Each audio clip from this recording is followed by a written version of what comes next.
Makes me upset to think about it, because when you have two boys like my boys who love to learn, love school, to be given a shoddy deal, it made it very difficult. Hey guys, welcome to Hoffman Happenings.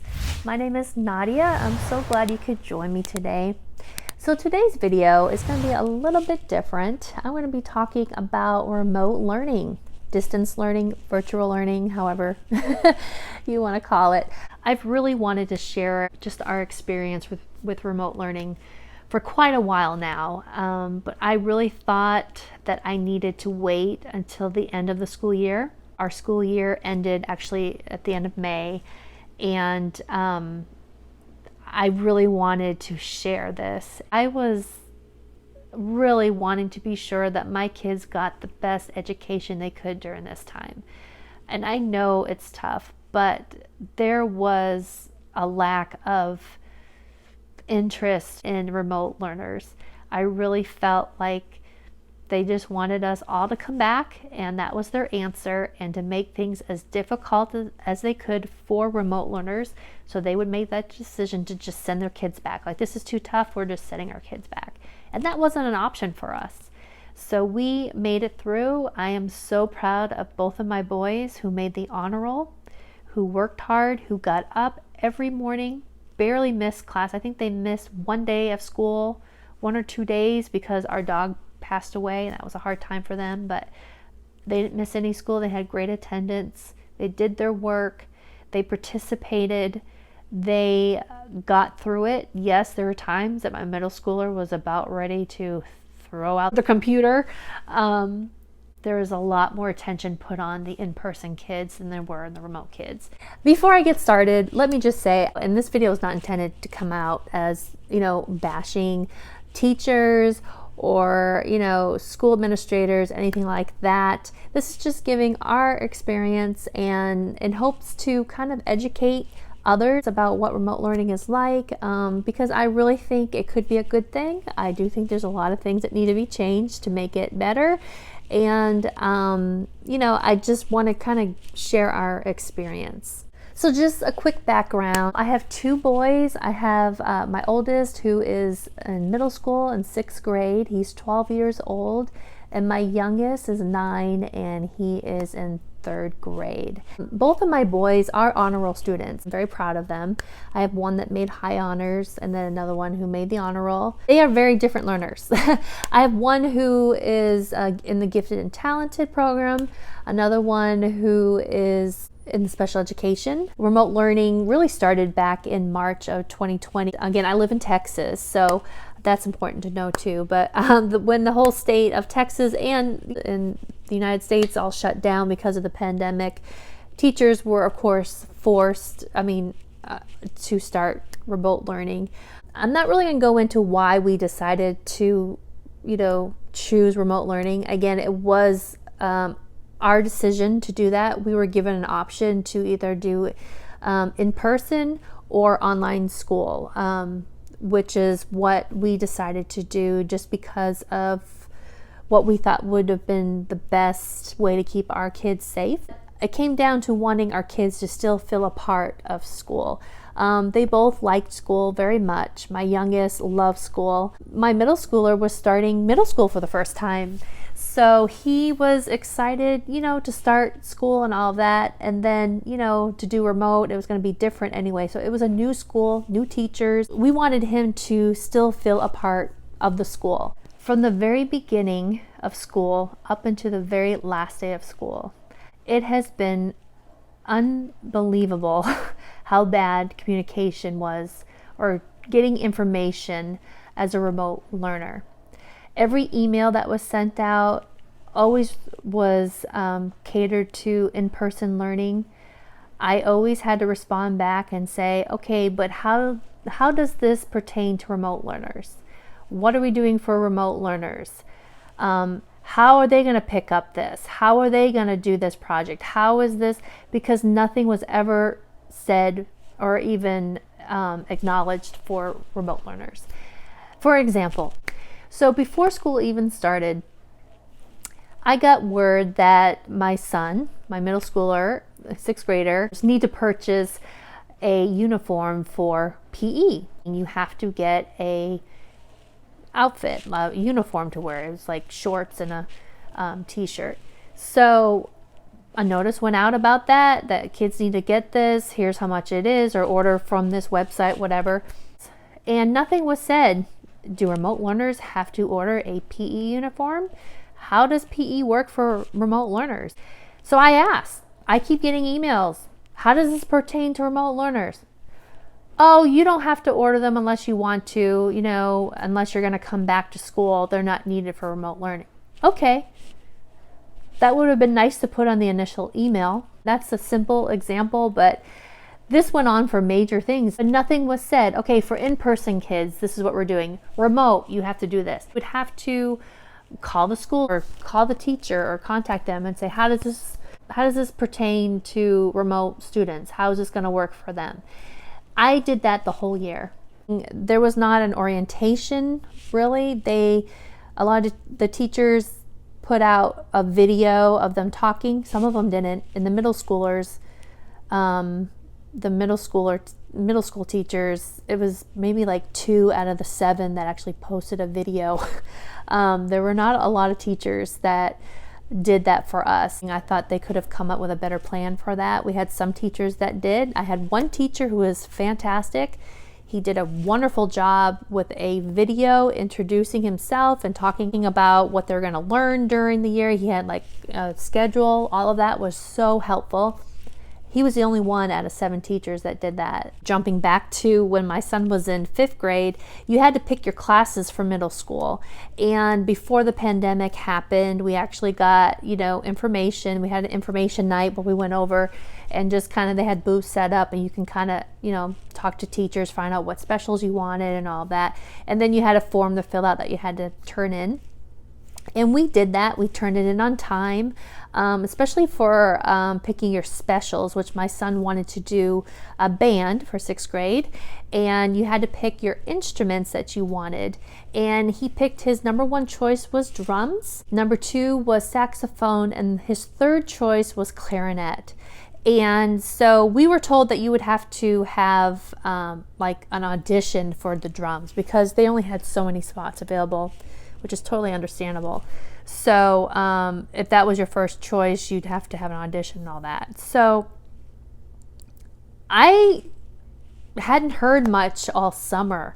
The summer came and went, and I called the school and actually wanted to talk to the music teacher, the band director, just to kind of find out how band was going to happen, when we would actually get, the information about what instrument that my son got picked to do, so we can start buying. We had to buy the instrument and everything. So I was kind of trying to figure out how that would work.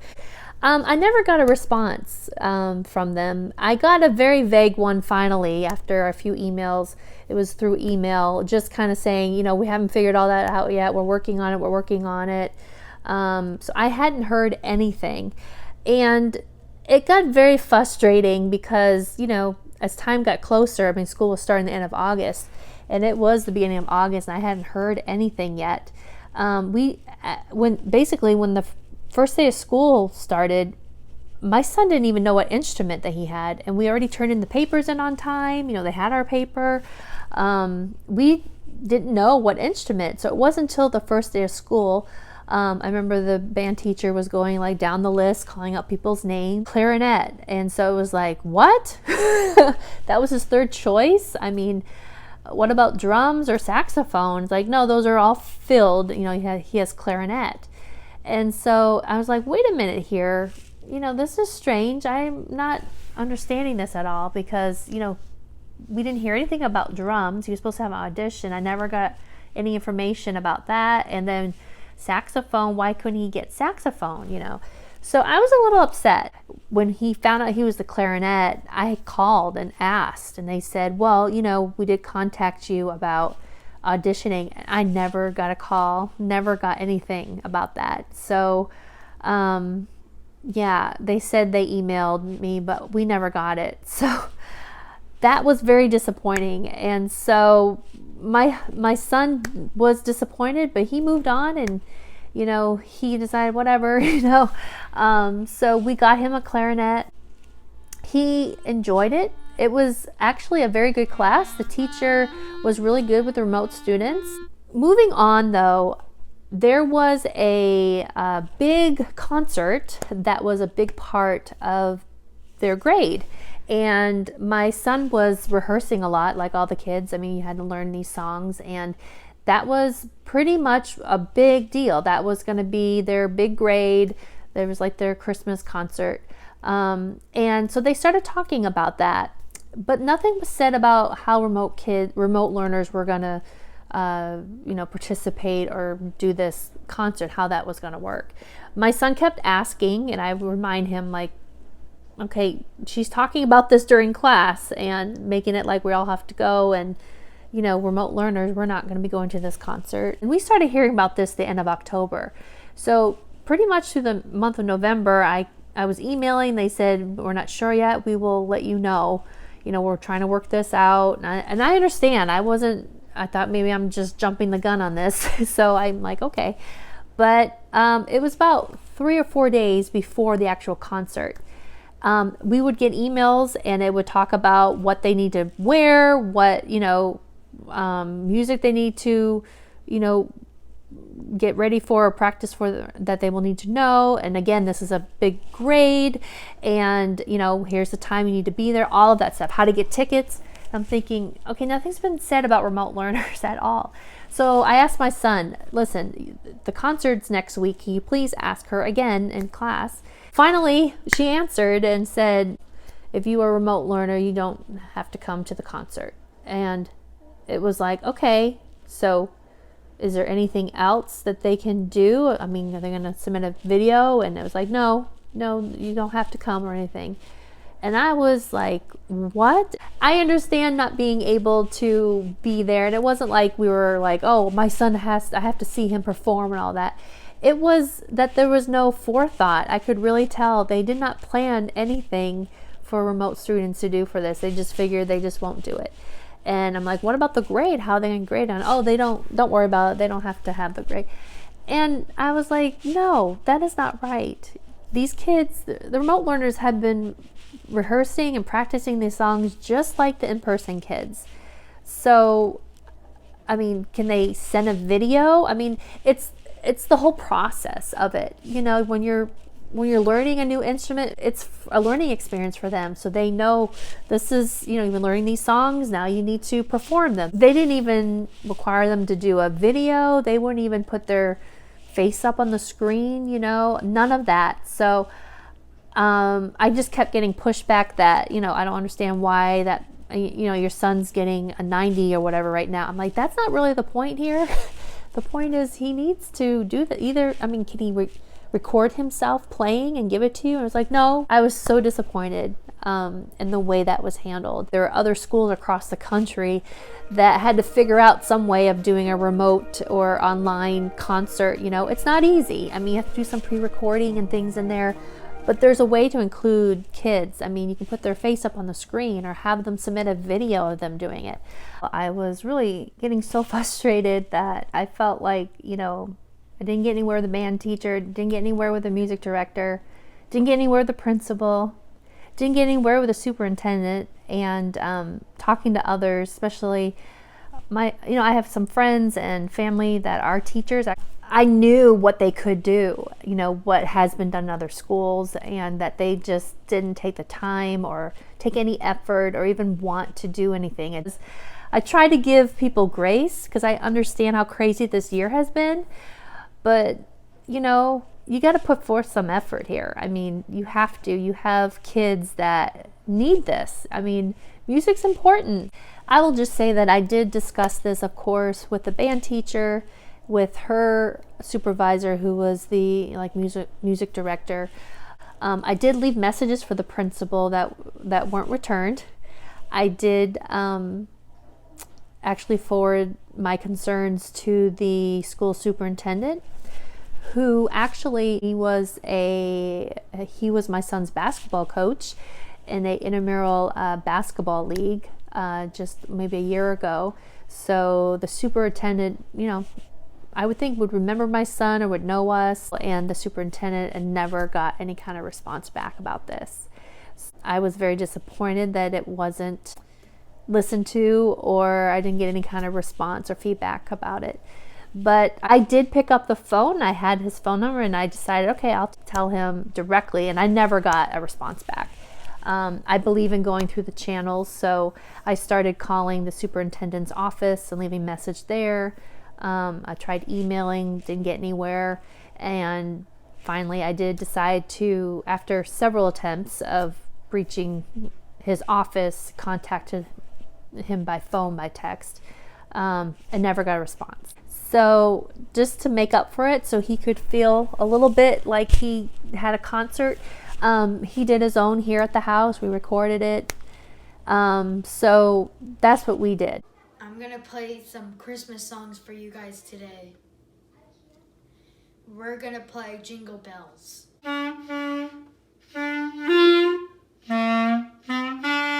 At the end of the school year, they did have another concert that they allowed the remote learners to participate in. Yes, and I remember discussing it, actually this exact method, with the music director, and they used it. I'm not saying that it was because of me, but I remember talking about it, how you could record them or whatever. But anyway, they did have a video finally at the end of the school year where they put the remote students on for this last concert. So I am very thankful that they did do something. I feel like it was only done because there's a squeaky wheel and they got complaints, so they did it. But I am thankful, and they did a great job. And my son will be taking clarinet next year, and yeah, we hope it will be a better experience next year.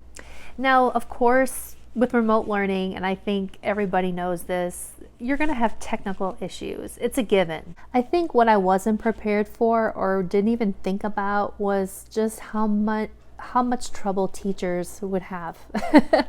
You know, you can't expect them all to be the same. I mean, I think remote learning really shows what skills teachers have and what skills they don't have. I mean, and that's okay. Some are better at in person and doing that. I mean, some things that, you know, teachers are really good at in person, they just are not good at or can't do the same thing remotely. And that is understandable, of course. But the lack of just knowing how to put the computer on and the camera on correctly, to just uploading documents and slides and all the presentations. I mean, I had a teacher from the very beginning, from August up until January, that would not even put the camera on focus. I mean, we were literally sitting there just trying to listen to the lesson, and we couldn't see anything. When we would type in, this is for middle school, by the way, when we would, you know, my son would type in, I can't see anything, and it would go unanswered. That went on for a long time. And I understand, of course, I definitely would give teachers grace, but when it's January and we still are seeing a fuzzy screen, that is a problem for learning. I don't know if teachers could really understand that unless they saw our screen or how it was on our end, you know. And I try to be understanding of that. But I give grace. Again, you know, there's a grace period. But when it gets to be January and we still can't see the screen, it's hard. Once more of the kids went back to in-person, the remote kids, or at least for us, especially for middle school, and I'm talking primarily for middle school, there was hardly any interaction, you know, answering questions or anything like that. The focus was mainly on the kids there. If my son had a question, it might be answered at the end of class. If they're talking out loud and, asking people questions, he would type in the answer, wouldn't even get it answered. Do we write this in our journal or that we type it in? Sorry, could you put in the chat? Teacher probably didn't even see it until later. So, that part was very frustrating. A lot of the attention was put on the in-person kids over the remote learners. There wasn't a lot of effort put forth to make it work for remote learners. There wasn't a lot of effort there. And I will say a lot of teachers I felt were lazy. There are a lot of things that they could have done to make it a lot more inclusive for the remote learners. For an example, when my son in middle school had a group project, he would have to do it on his own. There were no kind of, changing up the assignment for the remote kids. It was the same assignment that they were all doing in person, and they could work in a group of 4 or 5 students, where my son had to do everything on his own. And there were other kids on remote. Why couldn't they work it out where you have a group session? I always heard about, there are ways in Google Meets where kids can have these group sessions, and the elementary school was very good about that. My a 3rd grader would be able to have like a breakout session where he would be working with kids in the classroom and, himself at home, maybe 2 remote kids and 2 kids, in the classroom, and they would be on the computer and talk and interact.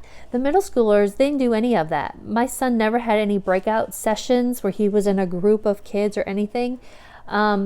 They weren't even given the option to work with other remote kids on projects. So that was very frustrating because there was no thought put in for, okay, how are we going to make kids that are home be able to do a group project? It's not fair that he had to do all 4 parts by himself, where in-person kids were in a group. Then they should have changed the assignment for them if they wanted them to do it themselves. Sometimes he'd pull me, I'm like, I'll be your part, especially for science, for a science lab or something. It's easier to have somebody there. And I understand being home, we're not going to be able to do everything, and that's fine. But if there are these breakout sessions, which, they should be able to do this, or say, hey, team up with another remote learner if you want. They should give them the opportunity to do that. My son didn't have that. He had to do all of these group projects by himself. So aside from, part of the technical difficulties that went on, we did not have any technical issues. The only problems that we had were trying to read forms that teachers sent that were wrong. I remember my son in middle school, his science teacher had a hard time taking pictures of information, like out of a textbook. She would send us photos. She'd have want us to read, portions from the textbook or a workbook. So she would take a picture of it for the remote kids and upload it. It was blurry. We couldn't see it. And this was at the beginning of the school year when it first happened. I'm like, okay, let's just let them know, give her grace. It's okay. And we just said, hey, we can't, sorry, we can't read that. It wasn't clear. Could you resend it? It would be another couple days. She wouldn't be able to upload it right. And it would wreck our time. It would take us time to try to figure this stuff out. I had to look online to look it up because we couldn't read what she was doing. So anyway, it was just, we kept getting blurry worksheets that she would send us that we were supposed to use to read, and we couldn't, we could not see them. And we would kindly ask her to resend it, and we wouldn't get it back in time for the before the assignment was due. So we'd have to, look up the information ourselves. And this started at the beginning of school in August, and it went through January. Finally, after several attempts, I started asking in October, can I have a textbook? Is that where you're getting these from? She's like, yes. Can I just get a textbook? And I never got a response. I never got a yes, no. I thought I gave grace. August, September, October, November, December, and I remember it was January.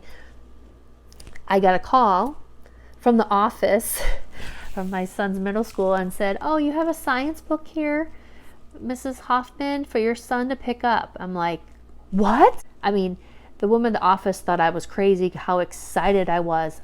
"I got a textbook? Oh, I'll be right there."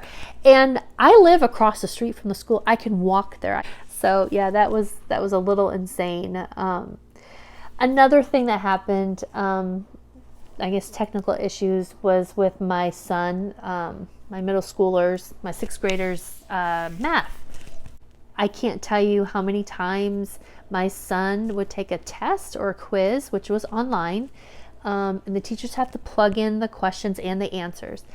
And my son would get a failing grade, and we'd look at it, and I remember the first time it was like, oh, just a typo, but she put in the wrong answer. Like, we're like, wait a minute, he put the right answer, but you marked it wrong. Oh shoot, I'm sorry, I messed up, I put the wrong thing in there. Okay, and we need to change his grade here. Okay, and she would change his grade. And then the next week he'd have another quiz or something, and we'd look at it, and okay, you know, we'd see another error where she put the wrong, plugged in the wrong answer or put the wrong amount in or something. Basically marked his answer wrong when it was right. So we'd have to go back and say, we just looked at his test and we did the math and it's right. Oh, I'm sorry. Yeah, you're right. I'm sorry, wrong. This went on every time there was a quiz. Every time he took a quiz, we would have to look at it and make sure that it was correct. We had to take time out of our crazy schedules, look at every math, and I tell you, my husband's amazing at math. I'm not so good at math. So we were having to go over every test to make sure that it was correct, because half the time the questions were wrong. This went on for the whole year. This started in September, and I can say now it's the end of school. Like 2 weeks before school got out, we had a test. There was a miscalculated problem that was wrong.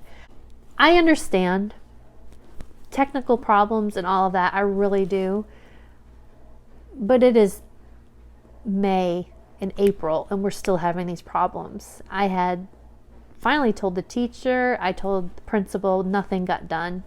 I don't mean to be one that has to correct teachers all the time, but you know, when the grades matter here, you need to look over your work a little bit. I understand things happen, but every test I had to double check his math, and every time we found at least one problem that the teacher messed up on. So yeah, we had to, as parents, get really involved this year. You had to double check everything, triple check it, make sure things were correct. We got assignments that were sent to us wrong. We had to send things back.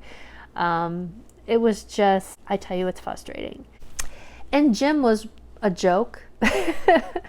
Our gym teacher did absolutely nothing for middle school.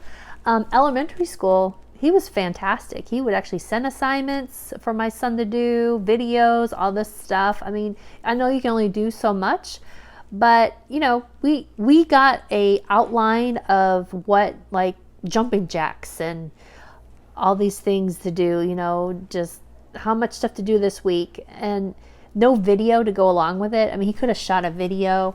He could have had the kids dress up in their PE outfits just to get a grade and log on or something.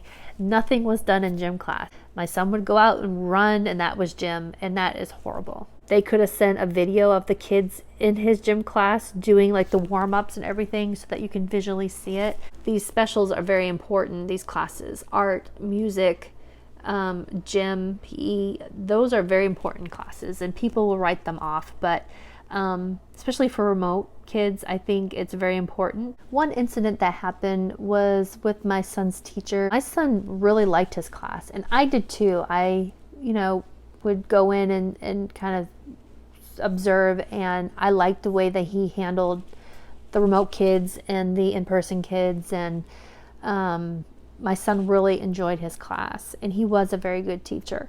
But there was one incident that happened that just really was hurtful. He had some kids in his class that were a little rowdy or not paying attention, and I guess they were messing with their masks. We didn't see that because he usually has it pointed, or the camera was pointed towards his screen or the board or front there where he usually has his notes on, so we couldn't see the kids. But the teacher was trying to recommend the kids that were taking off their masks. They had a mask mandate. The kids had to wear their mask.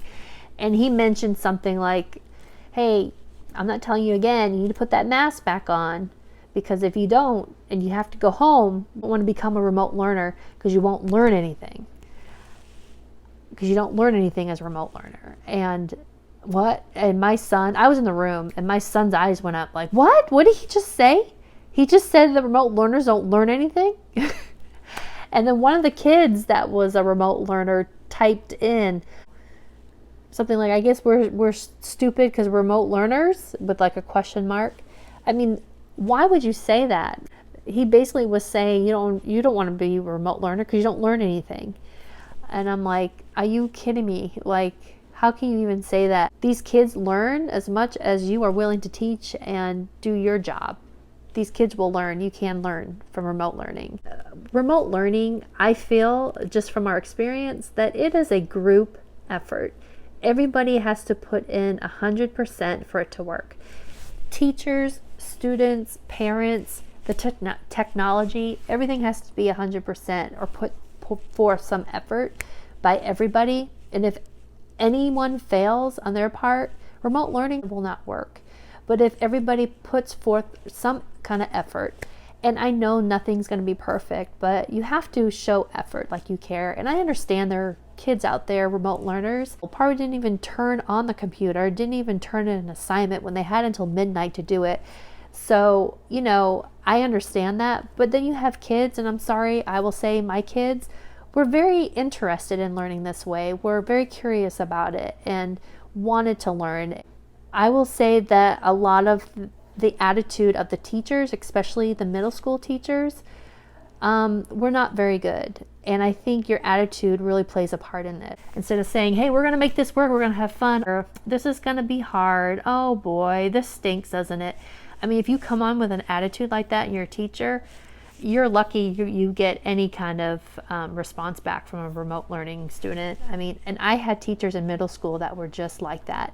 And especially for middle schoolers, you got to get their attention. I mean, you got to try to keep their attention, and it didn't work. And my son, unfortunately, my middle schooler, really could feel that the teachers didn't like doing it. So why would he? Don't want this video to come off as me bashing teachers or anything like that. I respect for teachers. I'm so thankful for what they have done.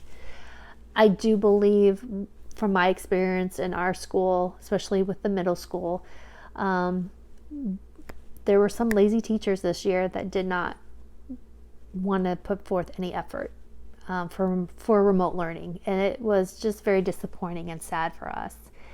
And it makes me upset to think about it, because when you have two boys like my boys who love to learn, love school, especially my 6th grader who was really looking forward to the experience, to be given a shoddy deal by teachers who just didn't want to do the work, it made it very difficult. And so I get a little emotional because I got to witness that firsthand and see the disappointment. I just want to thank you so much for watching and listening. And again, I would love to hear your experience with remote learning. If you did like this video, please give it a thumbs up. Also, please be sure to hit the subscribe button so you don't miss any of my upcoming videos. Thanks again for watching. Be kind. I'll see you next time. I have 42, so I have to put that in 7.